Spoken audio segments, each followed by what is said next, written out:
Hi students, welcome back with me. So we are going to discuss about cause and effect. Cause and effect dalam bahasa Indonesia berarti sebab dan akibat. Cause adalah sesuatu yang terjadi, sedangkan effect merupakan konsekuensi atau akibat dari adanya kejadian tersebut. And then let's take a look to the pictures. The pictures show us there is a girl studied hard and beside it there is a girl who graduated successfully. Jadi gambar yang pertama menunjukkan seorang gadis sedang belajar dengan giat dan di sebelahnya adalah seorang gadis yang sudah lulus dengan sukses. Jadi ketika kita belajar dengan giat, dengan tekun, maka kita akan berhasil lulus dari sekolah dengan sukses. And then the second pictures show us there were some people who throwing trash at the river. And then beside it, there is a picture showing flood. Jadi ketika kita membuang sampah di sungai sembarangan, maka yang terjadi adalah banjir bandang. Ini adalah beberapa contoh sebab akibat atau cause and effect that we are going to discuss. Okay? So, cause and effect adalah jenis kalimat majemuk yang memiliki sebab akibat, seperti yang sudah saya jelaskan sebelumnya. Biasanya kalimat ini bercirikan kata atau frasa penanda yang disebut konektor atau yang kita tahu adalah conjunction. Kemudian, apa saja konektor dalam cause and effect? Let's discuss together. Cause and effect dibagi menjadi dua. Yang pertama adalah cause and effect plus noun atau kata kerja. Konektor yang kita gunakan di sini adalah due to, owing to, because of, as a result of, as a consequence of, and thanks to.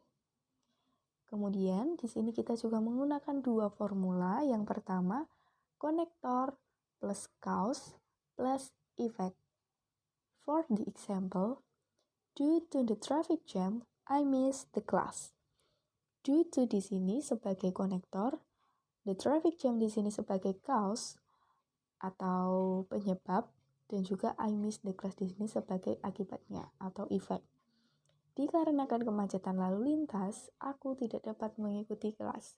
Dikarenakan di sini adalah konektor, the traffic jam di sini adalah atau kemacetan lalu lintas adalah sebabnya, dan I miss the class atau aku tidak dapat mengikuti kelas adalah akibatnya. Kemudian for the other example, because of an increasing price, the sales are down. Because of di sini sebagai konektor, an increasing price di sini sebagai penyebab, kemudian the sales are down sebagai efek atau akibatnya.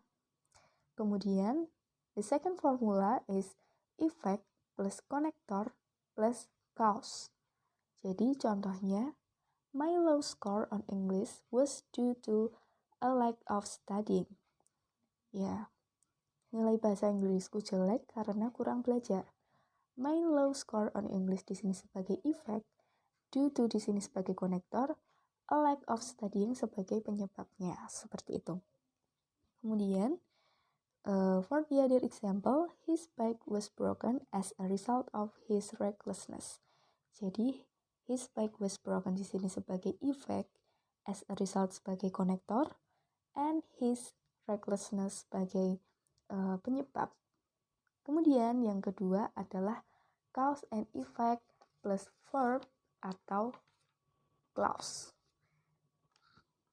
Cause and effect plus kata kerja atau klausal.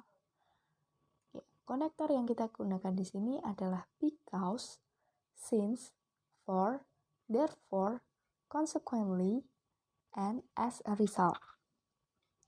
Jadi sudah paham ya perbedaan konektor yang kita gunakan di cause and effect noun plus noun dan juga cause and effect plus verb atau clause.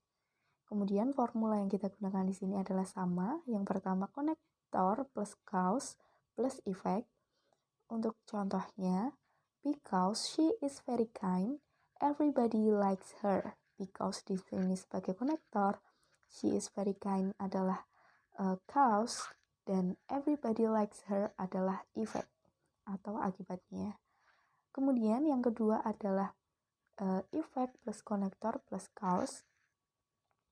Kemudian contohnya, we listen carefully for hypotenuse of our family. We listen carefully di sini adalah effect, for adalah connection, dan hypotenuse of our family di sini adalah cause. Cukup mudah bukan? I think that's all about our today's material. Thank you for watching and see you to my next video. Thank you.